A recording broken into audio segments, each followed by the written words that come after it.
मैं धन्यवाद देना चाहती हूँ इस विश्वविद्यालय की कुलपति विदुषी महिला नीलिमा गुप्ता जी को, जिन्होंने इस विश्वविद्यालय के परिसर में साहित्यिक माहौल बनाया हुआ है। मैं आभारी हूँ इस विभाग के विभागाध्यक्ष प्रोफेसर आनंद प्रकाश त्रिपाठी जी की, कि जिन्होंने मुझे इस योग्य समझा कि मैं आप सबसे स्त्री लेखन पर संवाद कर सकूं। यहाँ मंचासीन विदुषी प्रोफेसर चंदाबेन विराजमान है, मैं उनको नमन करती हूँ। स्त्री विमर्श के सुविज्ञ डॉक्टर राजेंद्र यादव जी को मैं नमन करती हूँ। मेरे सम्मुख सब इतने विद्वान और विदुषी बैठे हुए हैं कि मुझे अच्छा भी लग रहा है और एक अंदर से भय भी लग रहा है। डॉक्टर नागेश दुबे जी हैं, प्रोफेसर नागेश दुबे जी, उन्होंने अभी एक बहुत ही अच्छे सागर के ऊपर किताब लिखी है, बहुत ही बढ़िया परिचयात्मक किताब है।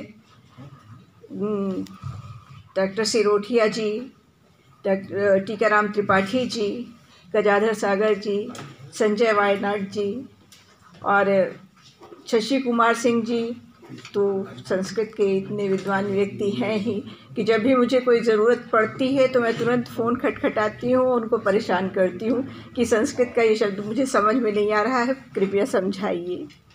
डॉक्टर लक्ष्मी पांडे जी, मैं उनको भी बधाई देना चाहती हूँ। कल ही उनकी एक कृति का लोकार्पण यहाँ हुआ है, जिसकी सूचना हम लोगों को व्हाट्सएप के ज़रिए मिली। मैं उनको बहुत बधाई देती हूँ। और सुजाता मिश्र, डॉक्टर सुजाता मिश्र, आप सबकी प्रिय शिक्षिका तो हैं ही और मेरी बहुत ही प्यारी बहन भी हैं, तो मैं आप सबको नमन करती हूँ। यहाँ जो भी उपस्थित हैं उन सबको प्रणाम करती हूँ। आज का ये जो विषय है मैं उस पर आती हूँ क्योंकि समय एक सीमित ही है और ये विषय बहुत ही विस्तृत है, अथाह विषय है ये। इस पर जितना भी कहा जाए, जितनी भी चर्चा की जाए वो कम ही होगी। स्त्री लेखन चुनौतियाँ और भविष्य। स्त्री लेखन के चुनौती की जब बात आती है तो मैं यही कहूँगी सबसे पहले तो कि किचन से कलम तक की जो यात्रा है स्त्रियों की, सबसे बड़ी चुनौती भरी यात्रा रही है। इस यात्रा ने उनको बहुत परेशानियाँ झेलने का जो संकट उत्पन्न किया, उन सबको उन्होंने झेला। कुछ उनको उन संकटों से पार आ सकी और कुछ उन संकटों से घबरा कर ठहर गईं। ये स्थितियाँ आई हैं और ये जो स्थिति थी, चूँकि एक माइंड सेट है पूरे समाज का, पुरुषवादी समाज है, हम सभी जानते हैं, जो परंपराओं से चला आ रहा है। इसमें ना सिर्फ पुरुषों को दोष दिया जा सकता है, ना सिर्फ स्त्रियों को दोष दिया जा सकता है। दोनों कहीं ना कहीं दोषी हैं अगर स्त्री लेखन कहीं पिछड़ा रहा तो। सर्वप्रथम मैं बात करूंगी उन चुनौतियों की जो उनके अपने अंदर से उत्पन्न हुई। एक झिझक, एक विद्रोह ना कर पाने की जो उनके अंदर झिझक थी कि हम कैसे अपनी बात कहें, हम अपनी बात कहेंगे तो पता नहीं वो किस तरह से ली जाएगी। ये जो झिझक थी उसने स्त्रियों को लेखन से जरा दूर रखा। उनका लेखन कहीं वो घर के अंदर चक्की चलाते हुए, गीत गाते हुए ही ठहर गया या पानी भरते जाते हुए ही ठहर गया, जिसको हम लोकगीतों के रूप में जानते रहे और जान रहे हैं। वह भी उनका सृजन था, लेकिन वो सृजन कोई बहुत अच्छे परिपक्वता से नहीं आ सका और किसी के नाम से लेखबद्ध नहीं हो सका। वो लोक की भेंट चढ़ गया और किसी एक का उसमें दर्द या किसी एक स्त्री की ओर से आवाज़ नहीं उठ सकी और इसीलिए उसको बहुत गंभीरता से नहीं लिया गया। इसके अलावा जो एक, अगर थोड़ा सा पीछे जाएं, मेरे जो स्त्री लेखन का अनुभव है वो इसलिए भी है कि मैं स्वयं एक स्त्री हूँ और दूसरी बात ये है कि मेरे स्त्री लेखन का अनुभव थोड़ा विस्तृत है। विस्तृत इस मायने में कि जो मेरी माँ थी डॉक्टर विद्यावती मालविका, वो स्वयं एक बहुत अच्छी लेखिका थी, कवयित्री थी। उन्होंने कई किताबें लिखी, लेकिन हुआ क्या कि जब उन्होंने अपने स्वाध्याय से ही पीएचडी की, हिंदी संत साहित्य पर बौद्ध धर्म का प्रभाव, इस विषय पर उन्होंने पीएचडी की, और उनका ये जो शोध ग्रंथ है, जो उनकी पुस्तक है, आज भी बहुत सारे विश्वविद्यालयों में संदर्भ ग्रंथ के रूप में सम्मान सहित पढ़ाया जाता है, उसको उपयोग किया जाता है। लेकिन जब उनको अवार्ड होना था पीएचडी, जब उनको समारोह में जाना था आगरा यूनिवर्सिटी में अपने पदवी लेने के लिए, अपना वो डिग्री लेने के लिए, तब घर से उनको परमिशन नहीं मिली, वे नहीं जा सकी। इस बात का उनको दुख रहा, लेकिन वे उस सीमा को पार नहीं कर सकी, भले ही बहुत ही विदुषी थी वो, लेकिन कहीं ना कहीं पारिवारिक बाधा उनके साथ थी। दूसरी स्थिति जब आई उनके सामने कि जब उनको उत्तर प्रदेश सरकार और मध्य प्रदेश सरकार वगैरह से उनको बहुत बड़े बड़े सम्मान मिले, उसके बाद भी वे उन सम्मानों को ग्रहण करने उन समारोहों में नहीं जा सकी, क्योंकि घर से उनको इजाज़त नहीं मिली। और ये सारी बातें तब मुझे पता चली जब मुझे पहली बार भोपाल जाना था एक सम्मान ग्रहण करने के लिए। मेरी दीदी डॉक्टर वर्षा सिंह जी, वो मेरे साथ जाने वाली थी, और जब हम लोगों ने चर्चा की माँ से, तो माँ का यही कहना था, जो मैं कभी नहीं भूल सकती, कि मैं कभी नहीं जा सकी, लेकिन तुम लोग कभी मत रुकना, तुम लोग ज़रूर जाना।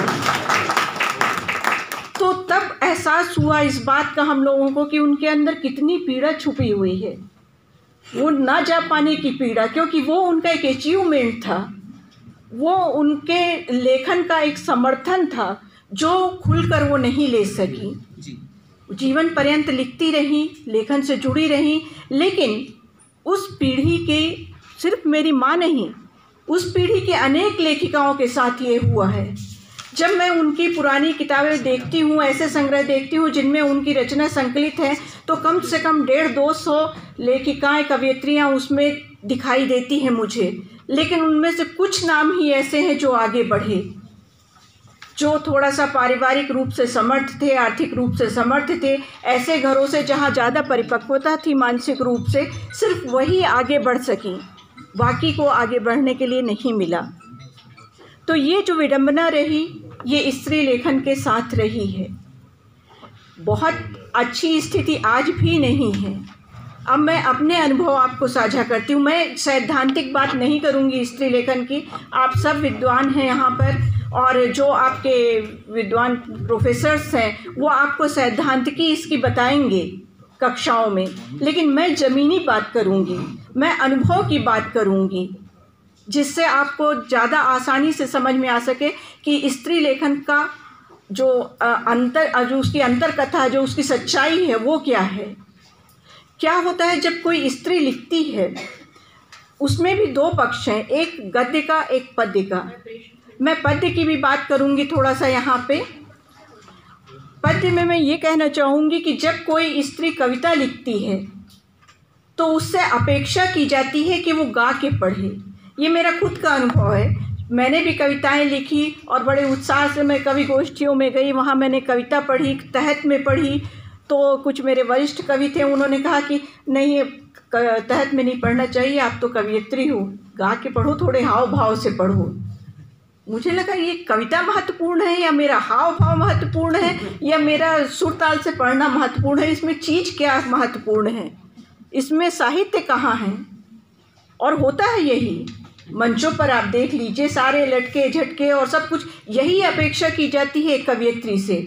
वो अगर ना भी चाहे तो विवश होती है, अगर उसको उस मंच पे जमना है तो वो अपने सारे लटके झटके दिखाएगी, सब कुछ करेगी, सुर ताल में गाएगी। लेकिन वहीं अगर एक शायर अपनी शायरी प्रस्तुत करेगा तहत में, तो उस पर भी तालियां बज जाएंगी, वहाँ बहुत अपेक्षा नहीं रखी जाती। तो ये एक बुनियादी फ़र्क होता है कि स्त्री है तो उससे स्त्रियोचित अपेक्षाएं कुछ ज़्यादा ही रखी जाने लगती हैं। जब गद्य लिखा जाता है वहाँ और स्थिति गंभीर है।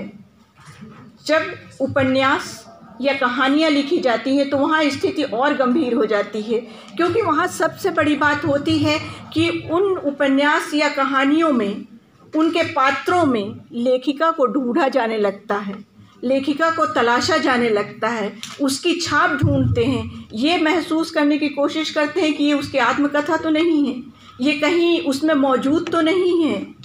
तो ये बहुत बड़ी विडंबना होती है। उस समय लोग ये क्यों नहीं समझ पाते हैं कि जब कोई लेखक या लेखिका किसी पात्र को गढ़ता है तो वो उसमें ट्रांसफॉर्म हो जाता है, कायांतरित हो जाता है, उस पात्र में उतरकर उसकी तरह सोचकर उसके बारे में लिखता है।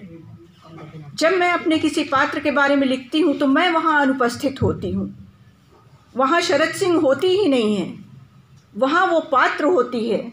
अगर मैं कस्बाई सिमोन की सुगंधा के बारे में लिख रही हूँ तो वहाँ सुगंधा है, मैं उसको रिप्रेजेंट कर रही हूँ, मैं उसकी तरह सोच रही हूँ, मैं उसके बारे में लिख रही हूँ। वहाँ शरद सिंह वहाँ मौजूद नहीं है, सुगंधा मौजूद है।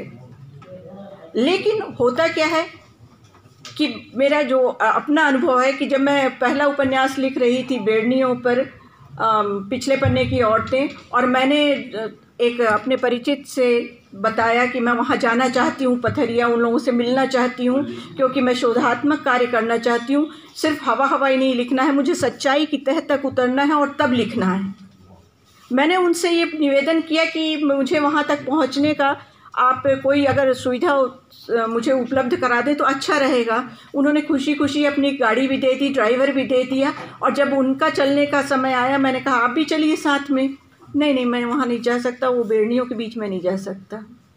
मुझे बड़ा अटपटा लगा सुन के। मैंने कहा ये कौन सी बात हुई कि बेड़नियों के बीच नहीं जा सकते? उन्हीं बेड़नियों को आप बुला के अपने आंगन में नृत्य करवा सकते हैं और उनके घर तक आप नहीं जा सकते एक अच्छे कार्य के लिए, उनसे संवाद के लिए।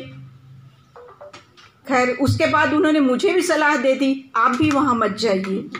मैंने कहा मैं क्यों ना जाऊँ? अरे कहीं लोग कुछ और ना समझें। मैंने कहा क्या समझेंगे? मुझे बड़ा अचंभव हो। मैंने कहा क्या समझेंगे? क्या वो ये समझेंगे कि मैं भी बेड़नी हूँ? अगर समझ भी लेंगे तो इससे क्या फ़र्क पड़ेगा? एक तो ये समझना नहीं जाना चाहिए, लेकिन अगर समझ लेंगे तो मुझे कोई फ़र्क नहीं पड़ने वाला है। मैंने तो जो ठान लिया है वो मैं करूँगी। तो इस तरह की छोटी छोटी बहुत सारी बाधाएं होती हैं, हतोत्साहित करने के बहुत सारे चरण चलते रहते हैं। या तो कदम रोक लो या कि उन सारी चीज़ों को कान में रुई लगा के और आगे बढ़ते चलो। तो यही मैंने किया कि जब मैंने कुछ ठान लिया, और मेरे जैसे जितनी भी लेखिकाएं हैं उन्होंने यही किया कि इधर उधर की बातों पे ध्यान मत दो, उद्देश्य अच्छा है तो कार्य करते चलो, आगे पाठकों के ऊपर है, वो निर्णय करेंगे कि जो कृति है वो उचित है, अनुचित है, कैसी है, ये सब उन पर छोड़ देना चाहिए। कस्बाई सिमोन उपन्यास मेरा आया, लिव इन रिलेशन पे था, उसमें भी मुझे तलाशा गया। कई लोगों ने तो ये सोचा कि शायद ये मैंने अपनी ही कथा लिख डाली है। तो ये जो विडंबनाएं हैं, मतलब इस कुछ अजीब अजीब प्रश्नों का भी सामना मुझे करना पड़ा। तो मुझे लगा कि ये तो मतलब कैसी सोच है समाज की, लोगों की, कि जो स्त्री को लेखिका के रूप में कम, स्त्री के रूप में ज़्यादा देखते हैं, लेखन के बजाय उसके जेंडर को ज़्यादा देखते हैं। लेखन में जब साहित्य की बात हो रही तो आप जेंडर भूल जाइए। उस समय स्त्री लिख रही है, पुरुष लिख रहा है, या कि कोई थर्ड जेंडर का व्यक्ति लिख रहा है, ये मायने नहीं होना चाहिए, बल्कि मायने ये होना चाहिए कि साहित्य में क्या लिखा गया है। साहित्य महत्वपूर्ण होना चाहिए, लेकिन ऐसा अभी भी नहीं हो रहा है। इस संदर्भ में जब ये वाक़ये हुए थे तो एक कविता अपने आप बन गई थी, वो मैं आपके सामने साझा कर रही हूँ। स्त्री तुम लिखती हो, क्यों लिखती हो? स्त्री तुम लिखती हो, क्यों लिखती हो? लिखना तुम्हारा काम नहीं। स्त्री तुम लिखती हो, क्यों लिखती हो? लिखना तुम्हारा काम नहीं। स्त्री तुम पढ़ती हो, क्यों पढ़ती हो? पढ़ना तुम्हारा काम नहीं। स्त्री तुम सोचती हो, क्यों सोचती हो? सोचना तुम्हारा काम नहीं। स्त्री तुम सोचती हो, क्यों सोचती हो? सोचना तुम्हारा काम नहीं। तुम सजो संवरो, सेज संवारो, बच्चे घर परिवार संभालो, सोचो मत, सोचो मत। बस पूछती रहो, सोचो मत, बस पूछती रहा करो, नाश्ते में क्या बनाऊं, दोपहर के खाने में क्या बनाऊं, रात के खाने में क्या बनाऊं। तुम खाना पकाओ लेकिन उसके बारे में भी सोचो मत, पूछती रहो। क्योंकि स्त्री तुम्हें अपनी हद में रहना है, क्योंकि स्त्री तुम्हें अपनी हद में रहना है, एक स्त्री की तरह, एक पुरुष की तरह नहीं, एक मनुष्य की तरह नहीं। स्त्री तुम्हें अपनी हद में रहना है, सिर्फ एक स्त्री की तरह। तो ये जो सच्चाई है, यथार्थ है या अनुभव है, ये इसी समाज से मिले हैं, इसी समाज में मौजूद हैं और लगभग हर घर में मौजूद है, चाहे वो पढ़ा लिखा तबका हो या गैर पढ़ा लिखा तबका हो। स्त्री को आर्थिक अधिकार अभी भी मौजूद नहीं है, उसके पास नहीं है। बहुत कम ऐसी स्त्रियां हैं जो अपनी इच्छा से खर्च कर पाती हैं, चाहे वो कमाने वाली स्त्रियां ही क्यों ना हों। उनको घर में पूछना पड़ता है, पुरुष एक बार नहीं पूछेगा, वो कुछ भी खरीद के ले आएगा। बड़ा सामान है तो पुरुष ही खरीदने जाएगा, अकेली स्त्री खरीदने नहीं जाएगी। एक लेखिका हैं अलका पाठक जी, बहुत ही वरिष्ठ लेखिका हैं, उन्होंने बड़ी अच्छी कहानियाँ लिखी हैं। उस एक कहानी में उन्होंने ये बात जिक्र भी किया है, बड़ा अच्छा वर्णन है उसमें, कि जो नायिका है वो कुछ वॉशिंग मशीन वगैरह कुछ ऐसा खरीदने के लिए जाती है और उस समय जो दुकानदार है वो कहता है आपके साथ आपके हस्बैंड नहीं आए? तो कहती नहीं, मैं ख़रीदने आई हूँ, मुझे काम करना है, वॉशिंग मशीन मुझे यूज़ करना है, मैं आई हूँ। तो कहते हैं वो कि ये जो आप चुन रही हैं ज़रा महंगी वाली है, आप घर में एक बार पूछ लीजिएगा। तो ये स्थिति, जबकि वो कमाने वाली नायिका थी, उसके बाद भी ये स्थिति थी कि दुकानदार भी उससे ये अपेक्षा रख रहा है कि अगर आप बहुत महंगा सामान खरीद रहे हो तो घर में एक बार पूछ लो, बाद में घर जाके विवाद ना हो, लड़ाई झगड़े ना हो कि क्यों इतना खर्च कर दिया। तो ये जो स्थिति है, अब आप इसी परिप्रेक्ष्य में सोचिए कि अगर एक लेखिका है, वो लिखती है, एक पांडुलिपि तैयार करती है, उसको प्रकाशित करवाना है, छपवाना है, तो वो निर्णय कैसे लेगी? उसको छपवाने के लिए उसको घर में पूछना पड़ेगा, अपनी इच्छा जाहिर करनी पड़ेगी, और वो पूरी झिझक के साथ, क्योंकि उसको लगेगा कि ये मैं बहुत ही बेकार सी बात पूछ रही हूँ। ये जब मैं कहूँगी कि मुझे किताब छपवाना है तो सबसे पहले प्रश्न आएगा कि क्यों, क्या ज़रूरत है? ये किताब छपवाने का जो खर्च है उतने में तो ये आ सकता है, वो आ सकता है, वो आ सकता है, लंबी एक फहरिस्त गिना दी जाएगी।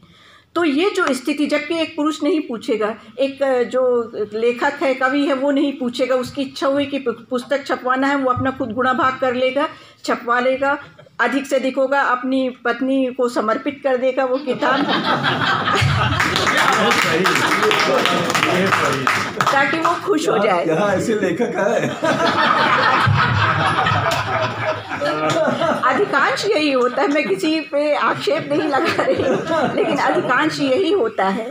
तो ये एक बहुत ही व्यवहारिक चुनौतियाँ हैं, स्त्री लेखन की व्यवहारिक चुनौती है। मैंने ये आपसे पहले ही आग्रह किया कि मैं सैद्धांतिक बात नहीं करूँगी, सैद्धांतिक बात किताबों में लिखी हुई है, हम लोग उस पर बहुत सारे लेख लिखते रहते हैं, उसको आप पढ़ सकते हैं, समझ सकते हैं, लेकिन ये जो बारीक बारीक जो रोज़मर्रा की चुनौतियाँ हैं उनको जानना भी ज़रूरी है, ताकि जब आपके घर की कोई स्त्री ये कहे कि मैं लिख रही हूँ तो आप उससे आग्रह करें कि तुम्हारी अब किताब आनी चाहिए और मैं इसके लिए सहयोगी बनूंगा।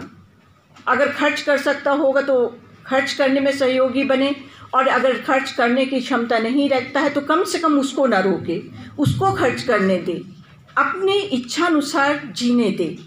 ये महत्वपूर्ण है किसी भी स्त्री लेखन के लिए कि उसको एक स्वतंत्रता मिलनी चाहिए।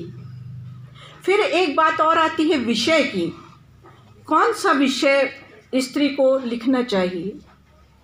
जो विषय अगर घर परिवार का उन्होंने लिखा है, सास बहू के किस्से लिखे हैं और पारिवारिक संबंधों के किस्से लिखे हैं, तो वो बड़े अच्छे माने जाते हैं कि हाँ एक लेखिका ने बड़ी अच्छी बड़ी साफ़ सुथरी बातें लिखी हैं। लेकिन उसका हास्य क्या होता है, जब आलोचक उन कहानियों को देखते हैं तो उसको एक हाशिए पे सरका देते हैं, वो उसको साहित्य मानते ही नहीं हैं।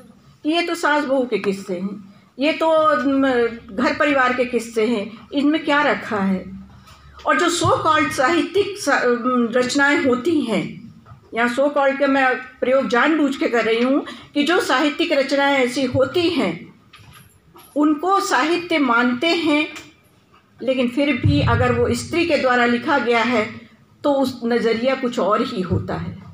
पहले तो ये देखा जाता है कि उसने खुद ने लिखा है या किसी से लिखवा लिया है, यानी जैसे स्त्री लिखी ना जानती ही ना हो, वो लिख ही ना सकती हो। पहले तो यही खोज की जाती है कि उसने खुद लिखा है कि नहीं लिखा है। फिर ज़रा अगर विश्वास हो जाए कि नहीं ये खुद लिखती है, इसने खुद ही लिखा है, तो थोड़ा सा भरोसा जागता है, तब थोड़ा मूल्यांकन की स्थिति आती है। और अगर कहीं वर्जित ठहराए गए क्षेत्रों पर उसने कलम चला दी है तो बवाल मच जाता है। सीधे सीधे पहले यही कहा जाता है, अरे इसने तो बड़ा बोल्ड लिख दिया है। बोल्ड क्या होता है? जो बोल्डनेस जिस पे उंगली उठाई जाती है वो हमारे समाज में मौजूद है, वो समस्याएं हमारे समाज में मौजूद हैं। जब मेरा पहले ही उपन्यास आया पिछले पन्ने की औरतें, उसको जो थोड़ा सा पुराने सोच विचार वाले आलोचक थे उन्होंने सीधे बोल्ड कह दिया कि ये तो बहुत बोल्ड लिखा गया है। मैंने उनके बीच ये बात कही, कई लोगों से मैंने कही कि आप मेरे लिखे को तो बोल्ड कह रहे हैं, आप उस पर शर्मिंदा हो रहे हैं।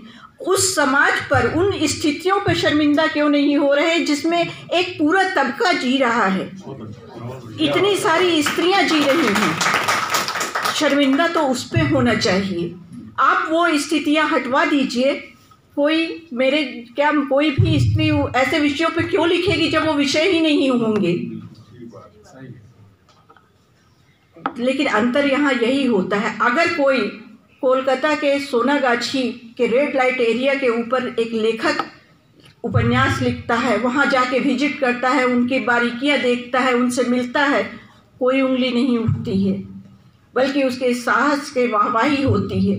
लेकिन वही कोई स्त्री अगर ऐसे इलाके में जाके और लेखन कार्य करे तो बड़ी भ्रिकुटियाँ तनने लगती हैं। ये एक सच्चाई है।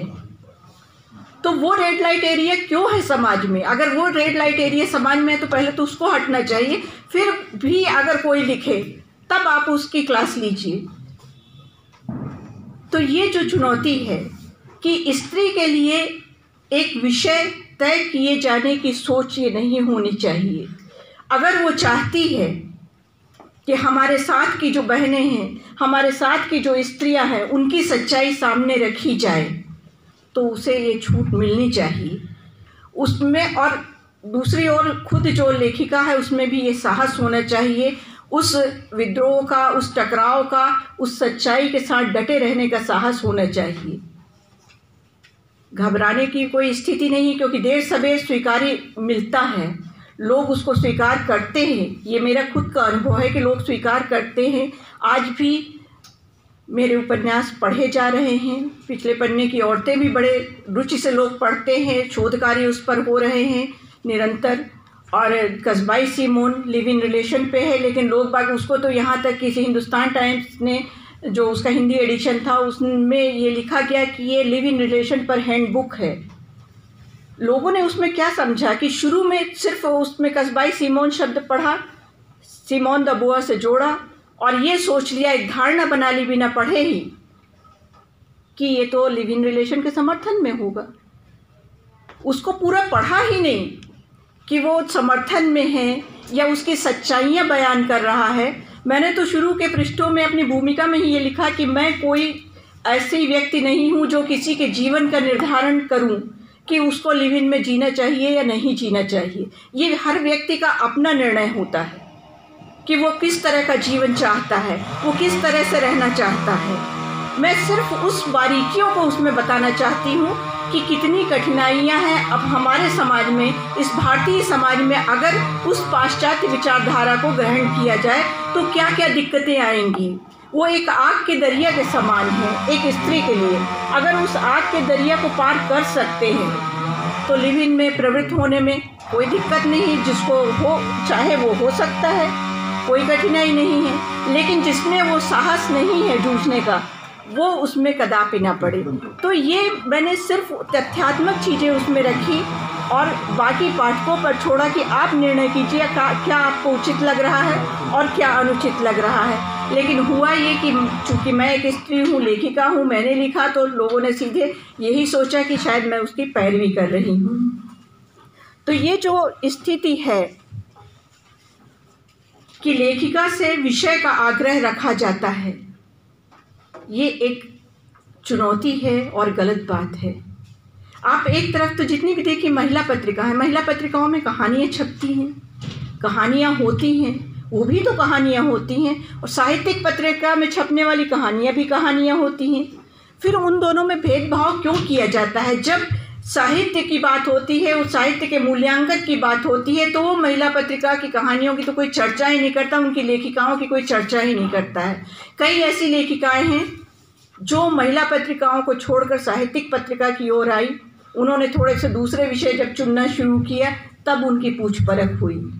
मेरे परिचय के दायरे में ऐसी लेखिकाएं हैं जो शुरू में मुझे भी अचंभा लगा कि अरे वो अपने विषय से हटकर दूसरे विषय में क्यों प्रवेश कर रही हैं। चर्चा परिचर्चा में यही पता चला कि वो इसलिए प्रवेश कर रही हैं, लगता तो उनको वही विषय अच्छा है क्योंकि उसमें उनका जो उनकी संवेदनाएं हैं ज़्यादा गहरी जुड़ी हुई हैं, वो उन चीज़ों को ज़्यादा समझ पा रही हैं, लेकिन लिखने से कोई पूछ नहीं रहा है। तो साहित्यिक पूछ परख के लिए उनको थोड़ी अपनी दिशा बदलनी पड़ी। तो ये स्थिति नहीं होना चाहिए। विषय कथा लेखन में, उपन्यास लेखन में, कविता लेखन में, हर लेखन में हर विषय महत्वपूर्ण होता है अपने अपने स्तर पर, और उन सारे विषयों को लेखक भी लिख सकता है, लेखिका भी लिख सकती है। उसमें कोई जेंडर का भेदभाव नहीं होना चाहिए, ये मैं ऐसा सोचती हूँ। ये मेरी अपनी सोच है और यही मेरा आग्रह भी है। यहाँ पर मैं कुछ बिंदुओं पर विशेष रूप से फिर से बात करना चाहूँगी कि जो दैनिक जीवन में हमारे साथ जुड़ गई है, जो शुरू में मैंने एक माइंडसेट शब्द कहा था, मैं उसकी बात करना चाहूँगी कि जब हम साहित्य की बात करते हैं तो वहाँ भाषा भी आती है। भाषा से यहाँ मतलब हिंदी, अंग्रेजी, तमिल, तेलुगु, कन्नड़ से नहीं है। भाषा मतलब जो भी भाषा हम बोलते हैं या जिस भी भाषा में हम लिख रहे हैं, उस भाषा का सवाल है, या जिस वातावरण के जिस भाषा में हम जी रहे हैं उस भाषा का सवाल है, क्या उसमें भी जेंडर हावी है। एक बहुत ही आम उदाहरण है, मैं भी उससे इतर नहीं हूँ क्योंकि मेरे संस्कारों में भी कहीं ना कहीं वो बात समाई हुई है और मैं चाह के भी उससे नहीं निकल पाती हूँ। मुझसे भी ये भूल होती है और ये अधिकांश लोगों के साथ होता है। जब कोई लड़की जा रही होती है और हम उसको आवाज़ देना चाहते हैं या उससे कोई आग्रह करना चाहते हैं तो यही कहते हैं, अरे बेटा जरा सुनना। यही कहते हैं ना, अरे जरा बेटा सुनना। बेटा कहते हैं उसको, लड़की को बेटा कहते हैं, बेटी नहीं कहते हैं। जबकि हमें कहना चाहिए अरे बेटी सुनना। ये ऐसा संबोधन कम लोग करते हैं, अधिकतर यही होता है कि लड़की को हम बेटा कहकर पुकारते हैं। लेकिन क्या कभी किसी लड़के को ये कहा गया कि अरे बेटी सुनना? लड़के के लिए कभी ये दिमाग में नहीं आता शब्द कि इसको बेटी कहकर भी संबोधित किया जा सकता है, क्योंकि ये हमारा माइंडसेट है। हम कहीं ना कहीं पुरुषवाद से प्रभावित हैं। मेरे साथ भी ये होता है। कोई लड़की मेरे निकट आती है, मैं उससे बात करती हूँ और कहीं ना कहीं मैं बोल पड़ती हूँ, अच्छा बेटा तुझे समझ में आ गया ना? और उसके तत्काल बाद मुझको लगता है मैंने गलत शब्द प्रयोग कर दिया। मैंने इसको बेटी के रूप में क्यों नहीं कहा, मैंने इसको लड़की के रूप में क्यों नहीं संबोधित किया, मुझे तो ये करना चाहिए था। तो जब तक ये जो भाषाई लिंग बोध है, भेदभाव है, ये जब तक नहीं मिटेगा हमारे दिमागों से, तब तक ये समस्या चलती रहेगी। जो स्त्री लेखन है कहीं ना कहीं पिछड़ता रहेगा। लेकिन आज स्थिति फिर भी अच्छी हो रही है और आज की स्थिति को देखते हुए मैं जो स्त्री लेखन का भविष्य है उसके प्रति बहुत ही आशान्वित हूँ। आज स्त्रियों की इतनी एक बड़ी खेप आ गई है लेखन के क्षेत्र में, जो अपनी उपस्थिति पूरी दावे के साथ दर्ज करा रही हैं। आज अगर पूरा परिदृश्य आप उठा के देख लीजिए हिंदी साहित्य का, वर्तमान परिदृश्य जो है, उसमें लेखिकाएं ही आपको ज़्यादा दिखाई देंगी, चाहे चित्रा मुद्गल हो, चाहे मैत्रेयी पुष्पा हो, चाहे मनीषा कुलश्रेष्ठ हो या गीता श्री हो। ये सभी महिलाएं हैं, स्त्रियां हैं और अपनी उपस्थिति दर्ज करा रही हैं। गीतांजलि श्री को पुरस्कार मिला, सम्मान मिला, वह भी एक लेखिका है। तो ये जो उपस्थिति अपनी दर्ज कराने की स्थिति जो है आज वर्तमान में, वो भविष्य के प्रति आशान्वित करती है, भविष्य के प्रति यह आश्वस्ति देती है कि भविष्य और अच्छा रहेगा, और भी लेखिकाएं आगे आएंगी। बस थोड़ी सी यहाँ पे एक दिक्कत क्या आती है, जो अभी एक समारोह हुआ था, एक कार्यक्रम हुआ था और उसमें कुछ कवि कवयित्रियाँ सभी थे, उन्होंने कविता पाठ किया, लेकिन उसमें साफ दिख रहा था कि उनमें अभ्यास की कमी थी, उनमें ज्ञान की कमी थी, उनमें पठनीयता या पठन की कमी थी। और उसके लिए आदरणीय टीकाराम त्रिपाठी जी ने उनको अंत में टोक भी दिया था, और ये बहुत अच्छी बात थी, क्योंकि एक वरिष्ठ साहित्यकार का दायित्व होता है कि अपने कनिष्ठ व्यक्तियों को या नवोदित जो है साहित्यकार, उनको दिशा दिखाए। तो सबसे बड़ी बात यह है कि अगर जो लेखिकाएं अभी लिख रही है, जो कवयित्रियाँ कविता रच रही हैं, उनको परंपराओं को भी ध्यान रखना चाहिए कि क्या लिखा गया है, कैसा लिखा गया है, लेखन की क्या प्रविधियाँ हैं, क्या पद्धतियाँ हैं। जब उनको जान लेंगी तब वो नवाचार कर सकेंगी। नवाचार करने के लिए भी, जैसे अगर एक इमारत खड़ी करना है तो उसके लिए बुनियाद तैयार करना भी ज़रूरी होता है। तो साहित्य की जो इमारत है मजबूती से तभी खड़ी हो सकेगी, स्त्री लेखन की इमारत भी तभी मजबूती से खड़ी हो सकेगी जब उसकी बुनियाद मजबूत रहेगी। एक विवाद और मैं यहाँ पे चर्चा करना चाहूँगी। एक विवाद चूँकि इस समय मुझे कई मंचों से सुनने को मिला, मीराबाई को लेकर ये बात आई है। कुछ लोगों ने ये बात कही कि मीराबाई का मूल्यांकन गलत किया जाता है, मीराबाई की रचनाओं को, जो कि प्रेम की रचनाएं हैं, उनको भक्ति की रचना कहकर उनको एक भक्ति कवियत्री का दर्जा देकर अवमूल्यन कर दिया गया है, जबकि ऐसा नहीं है। जो उनकी प्रेम कविताएं हैं वो भक्ति के लिए है, वो कृष्ण के प्रति हैं, और कि वो सिर्फ मीरा के प्रति नहीं किया गया। वो जो दौर था वो भक्त कवियों का ही दौर था। उस समय जो पुरुष लिख रहे थे कविता, उनको भी भक्त कवि कहा गया। तो मीरा को अगर भक्त कवयित्री कहा गया तो मैं तो उसको अनुचित नहीं मानती हूँ। तो ये इस तरह के जो विवाद हैं, कई बार ये भी स्त्री लेखन को कहीं ना कहीं नुकसान पहुँचाने लगते हैं। व्यक्ति सोचने में पड़ जाता है, एक नवोदित व्यक्ति सोच में पड़ जाता है कि मैं क्या लिखूं, इस तरह का लिखूं या उस तरह का लिखूं, मुझे भक्ति में लिखना चाहिए या नहीं लिखना चाहिए। समग्रता से, समर्पण से जो भी लिखा जाए, विषय को बिल्कुल खंगाल कर जो भी लिखा जाए, वो सब अच्छा होता है, चाहे वो स्त्री लिखे या पुरुष लिखे। समग्रता, समर्पण और विषय का पूरा ज्ञान ये जरूरी है लेखन के लिए।